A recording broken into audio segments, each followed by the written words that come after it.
Good morning. Today we will discuss data visualization. Data visualization is one of the very important process.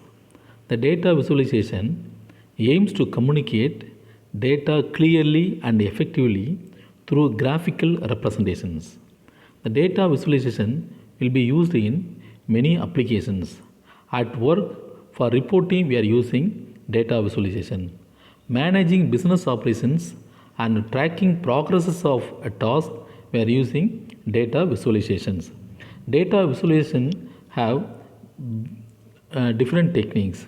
We'll see one by one in this class. And before going to discuss about the technique, first we'll see why we need to have data visualization. See, mapping data onto graphical primitives only will be able to gain knowledge about the informations. And data visualization tool will provide a qualitative overview of large data set. When we have small amount of data set, then it is easily we can understand and we can analyze. But when we have large data set, obviously we need to have a proper tool to provide a qualitative overview. And data visualization tool will provide a qualitative overview of the large data set. By that we can easily understand the data as well as we can do analysis.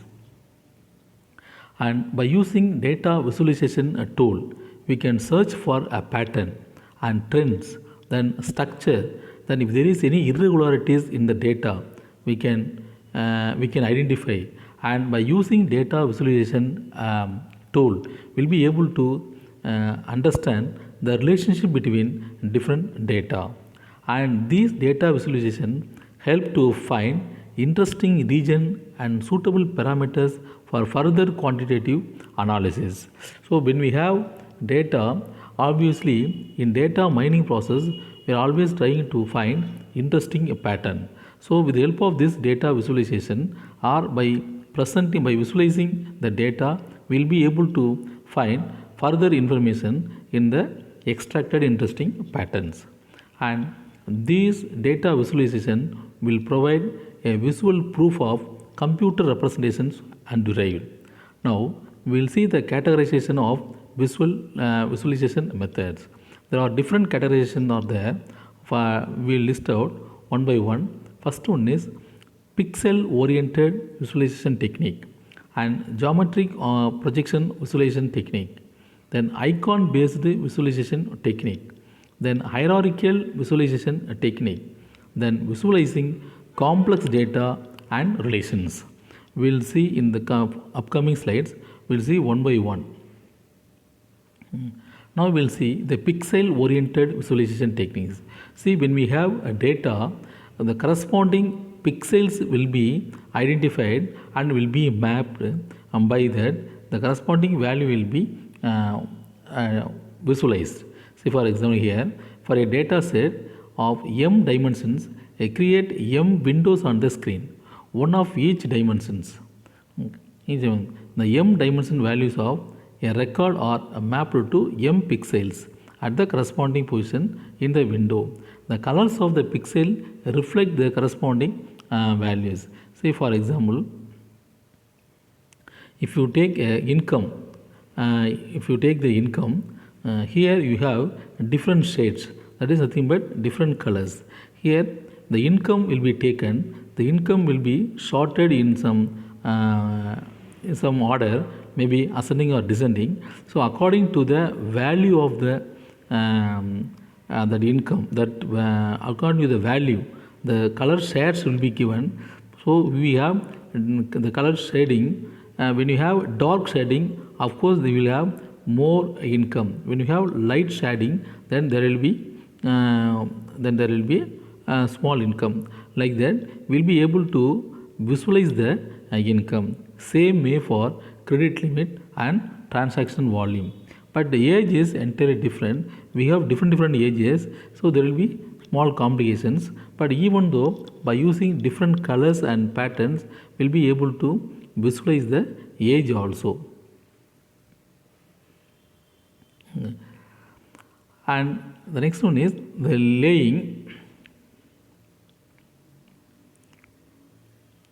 laying out pixels in circle segments. But when you have a horizontal or vertical shape of the pixels, it may be rectangle or a square. There you may not be able to have multi-dimensions view. So to have multiple dimensions or to visualize multiple dimensions, we are going for space filling technique. Here we are going to take a circle. So there we are going to plot the data point in different regions. Okay.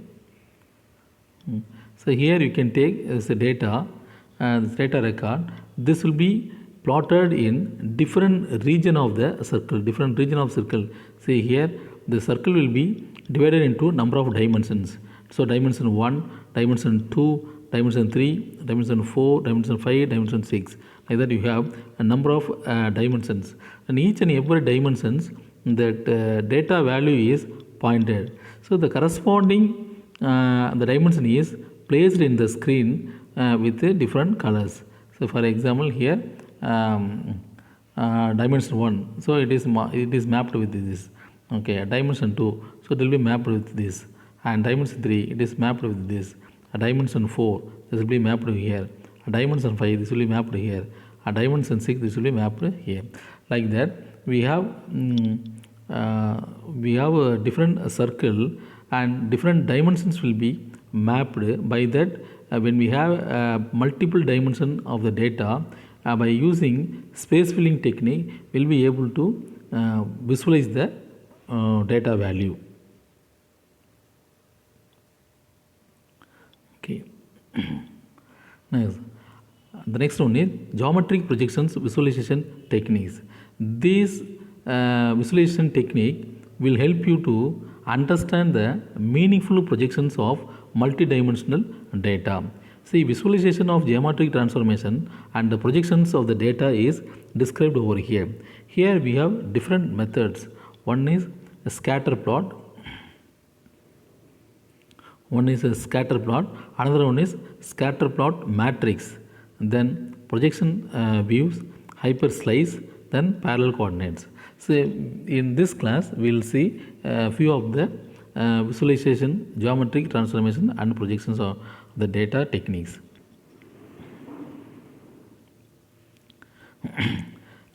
This is a scatter plot. Here we have 2D display points using Cartesian coordinates. The third dimension, if you want, it can be added by using different colors and shape to represent different data points. Here we have taken say X, okay, and then Y.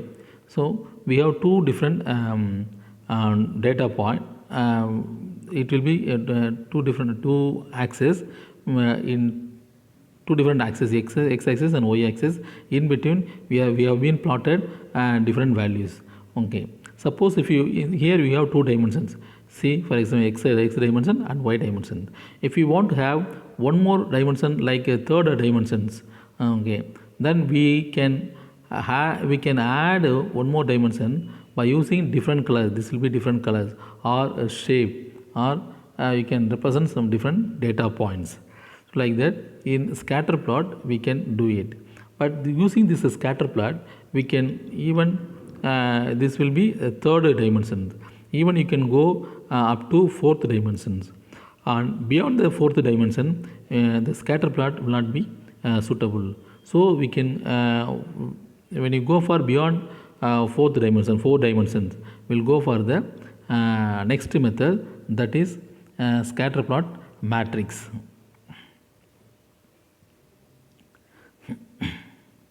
So the next method is a scatter plot matrix. This scatter plot matrix will be useful only for more than 4 dimensions. So when you have a data set, if you want to visualize the data set more than 4 dimensions, then obviously you can go for a scatter plot matrix. This technique will be useful extension to the scatter plot. Here you can take this matrix. It is row wise, okay, rows and columns. So these are columns and rows. So matrix format you have data points, and the blue color shade will be these are all data points. So these are all the data points. So when we have dark blue or dark shade of the blue, there you have more number of data points. These data points will be mapped or plotted in the matrix. By that you will be able to have different dimensions, that is more than 4 dimensions. So this will be one dimension, this will be another dimension, this will be another dimension, this will be another dimension. Like that you have different dimensions. It is possible in the matrix plan. So when you have a complex data, there if you want to have more than 4 dimensions, then obviously you can go for scatter plot matrix. It is one of the more efficient scatter technique.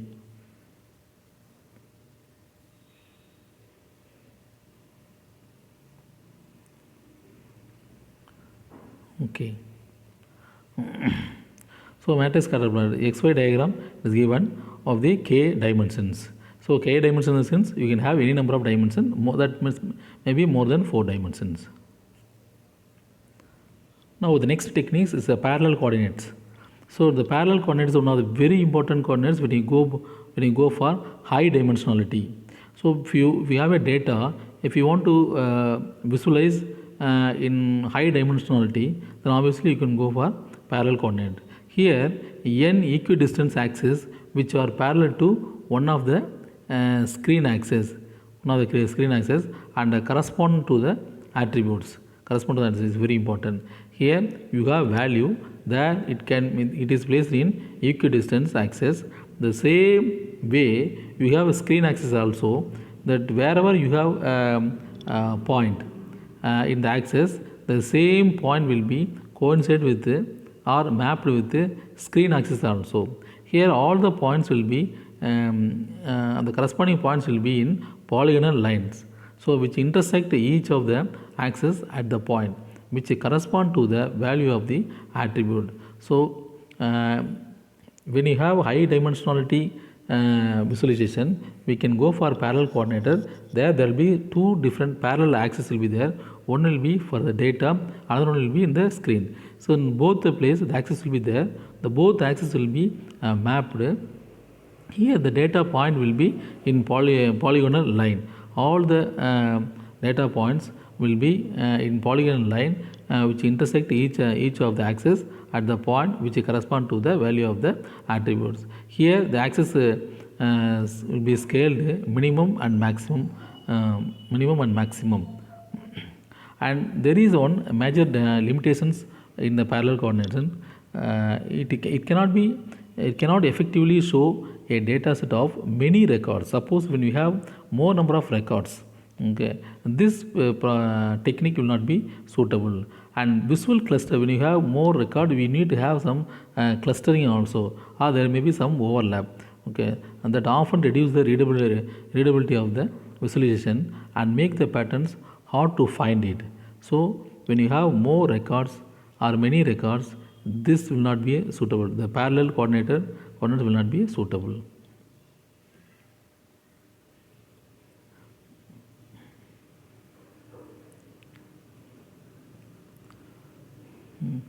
And this is an example for parallel coordinates of a data set. Here you can see there is a axis. Okay, so there is a axis. Say there is a axis, and here there will be coordinate. So this will be the one coordinate. This will be the another one. This will be another one. Like that you can see there are different colors are there. So all are meeting in x-axis and each other. So when this will be a polygonal lines. This will be the polygonal lines. So we have axis, the same axis which will be mapped with the equidistant axis, and in each place the data points will be intersect each other. So this will be the parallel coordinate.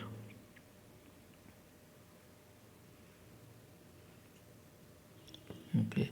So next technique is icon based visualization techniques. Here the small icon used to represent multi-dimensional data value, um, data value and visualization of the data value as feature of the icon. Suppose when we have icon will have features. The features will be represented, will be used to represent the data value here. And here we have two different techniques. One is Sarnoff faces, another one is stick figure faces. And in both the cases, in general, we are using three different techniques. One is shape coding, another one is color icon, the third one is title bars. In case of shape coding, we are using a shape to represent certain information coding. For example, when you take a face, there you have a face component like nose, ear, mouth, eye, eyebrow, like that. For each and every shape, that there will be some value which will be which will be generated by using some mathematics. And there is the information encoding. In the same way, color icon, they use color icons to encode more informations. Okay, so sometimes all the times we cannot have the same type of the code. So by using a different color, you will be able to have different information, more and more informations. And title bar. So title bar, it uses small icon to represent the relevant features, feature vectors in document retrieval. So in Google or in some web, if you want to retrieve document, so the document will be retrieved by using some small icon. That icon will have features that using that feature vector, the document will be retrieved. This is icon based visualization techniques. So the main concept behind this icon based visualization technique is, here there will be a small icon. The small icon will have a features. Using the features of the small icon, the data values will be visualized. This is the idea behind the behind icon based visualization techniques. Next, you see the Chernoff faces method. So in this Chernoff faces method, this is one of the way to display variable on two-dimensional surfaces. For example, if you take x be the eyebrow and eyebrow slant, and y be the eye size, and z be the nose length, like that, you can have face component. For each and every component, you can have some, you can assign some variables or value. Okay, so these values will help you to visualize the data value. And Chernoff faces make use of the ability of the human mind. For example, when you being a human being, if you look at any image, after some time the same image, if it is given to you, so you will be able to recognize immediately the same concept which is going to be incorporated over here. So how it is happening over means, say if for here the right side, here we are given some images. So in each and every images have the facial component expressions. Okay, see here you can try to find out different components. You can take a maximum 10 components. Say for example, there they are given head certainty and eye size, okay, eye spacing, eye eccentricity and pupil size, then eyebrow slant, then nose size, then mouth shape, then mouth size and mouth opening, like that. These are all the 10 characteristics of the face component produced values. Okay, so these, for each and every component we need to generate the possible values. That possible values will be generated by using Mathematica. Okay, these values can be later used to represent the data value. So this is happening in Chernoff faces.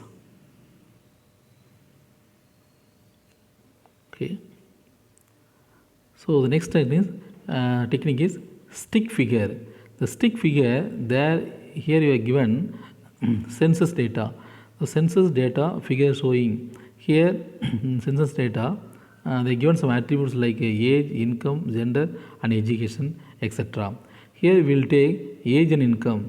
The age and income will be taken in two different axes. See here, income and age.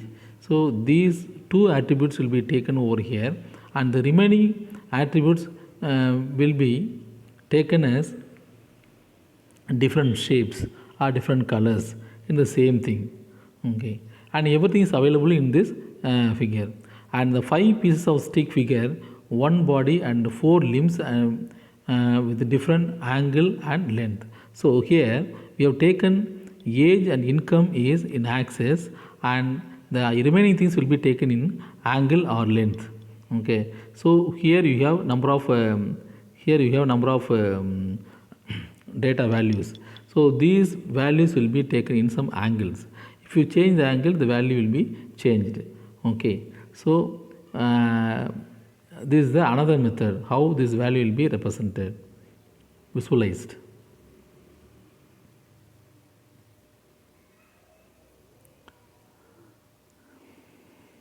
Okay, so next one is hierarchical visualization techniques. This technique, in this technique, hierarchical partition will be done. So the hierarchical partition will be done, which can be done on the data values.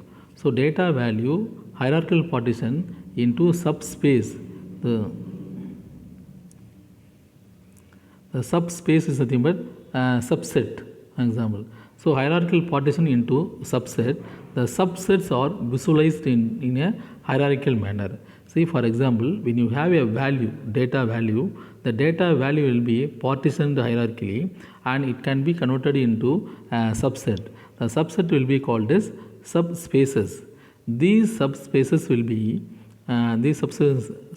be visualized in hierarchical manner.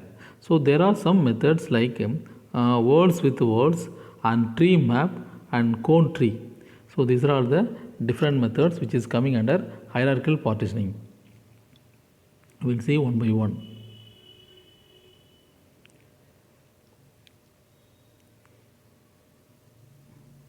Okay. So this first method, words within words. Here I think you can look at the image, and I think it is visible, I think so. Now you can, first of all, you can take some values. Say for example x1, x2, x3, x4, x5 and x6, like that. You can have some 6 values. Okay. First you can take x3, x4, x5. x3, x4, x5 will be taken as a outside axis. There you can take, see here, x3 and this x4 and then x5. This is the outer, and the remaining you can take one more f. Okay, so f. Okay, then what is this? This is another point, and this is another point, x1, x2, f. Okay, this is the inner point. So this object will be pointed like this. By that, if you do any changes in the outer, and then outer in the sense, let's say x3, x4, x5. If you do any changes in the outer axis, then there will be changes in the inner also. Or in reverse, if you do any changes in the inner, then automatically the outer will also have some changes. So it will be mutually interacted. There will be some mutual interaction in between the inner and outer axis.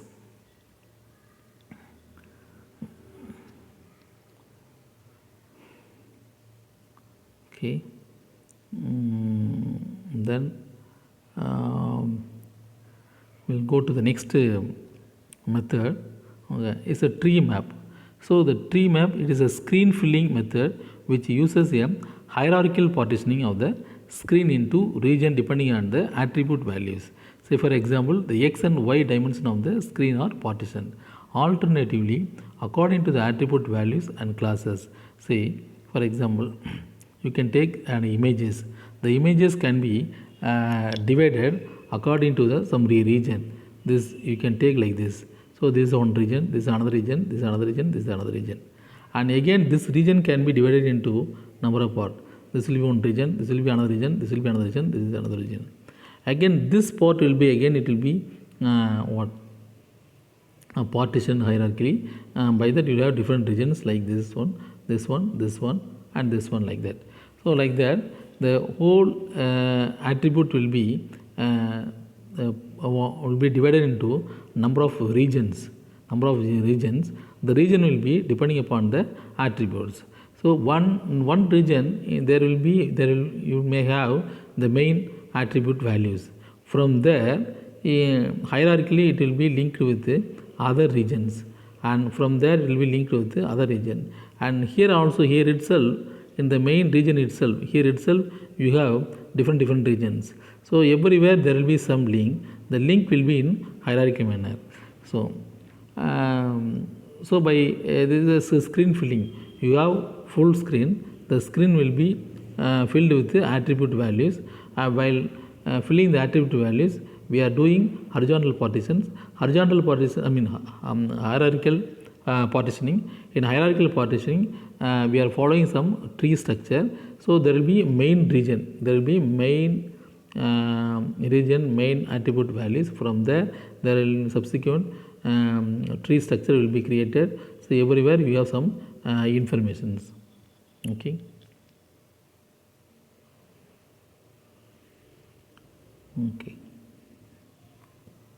So this is a tree map. Now we can look at this image. You will be able to understand clearly. Here you have 4 different regions, and each region again you can see small regions are there, and each and every region you have some major values or information, for example, and from there the other region will be connected, but everywhere there will be a hierarchy. Okay, this is the tree map. And 3D cone tree. See here, first you can take this circle. Okay, this circle. Here you can start from here. You can draw like this. By that you will get number of circles. Everywhere you have some data points. If you make it as a comb, this will be like that. And from there you can see that the values will be connected in hierarchy. Okay, so the 3D cone tree visualization techniques work well up to thousands of nodes. First we need to build 2D. It's a 2D circle. This is a 2D circle that arrange its a node and concentric circle centered on the root node. This will be acting as a root node. So there will be concentric circle.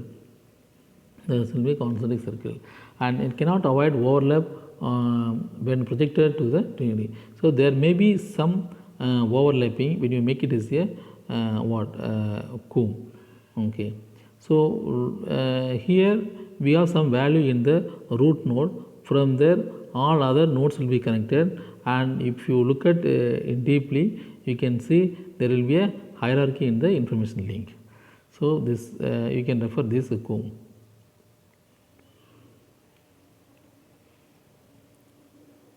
Okay, this is the 3D cone tree. Okay. The last one is visualizing complex data and relations. See, for this is the best example you can take Google. There you have large informations. All the informations were categorized based on the regions. That information will be either numeric or text. In beginning's case, they were all used this one for numeric. Nowadays they are using for text and social network informations. So there you will have combinations of different types of data, maybe text, maybe audio, maybe video, maybe some numericals. Like that you will have combinations and of a combination of data type, and in the the relations also you will have some complex. So there will be, you can see this is the main page. You can take like this, the main page. From this main page you have the subspace or sub page. Okay, this page you have another link, you have another page. Even if you look at any single page, there itself you have some link. By clicking the link, you will be able, you will move to some other pages. Like that, there will be some link. So this will help you to visualize the complex data. So visualizing non-commercial, non-numerical data, text and social networks. So here there will be a tag. So from this tag, all other data will be tagged. So first you can have a main tag. From there you have sub tag, tree tag. From there again you will have sub tag. Like that, the information will be tagged, and each and every tag again you may have some other information link. From there you can go to some other pages also. The importance of the tag is represented by font size, color, beside text data. There are also methods to visualize relationship, such as visualizing social networks. So what, as I told you, when you look at a page, there itself you may have some link for social networks. By clicking on the link, you will be able to, you will move to some social network. So there you will be able to get some other informations. And here the content will be differentiated by means of categorizing the content, as well as giving different font, as well as giving different colors.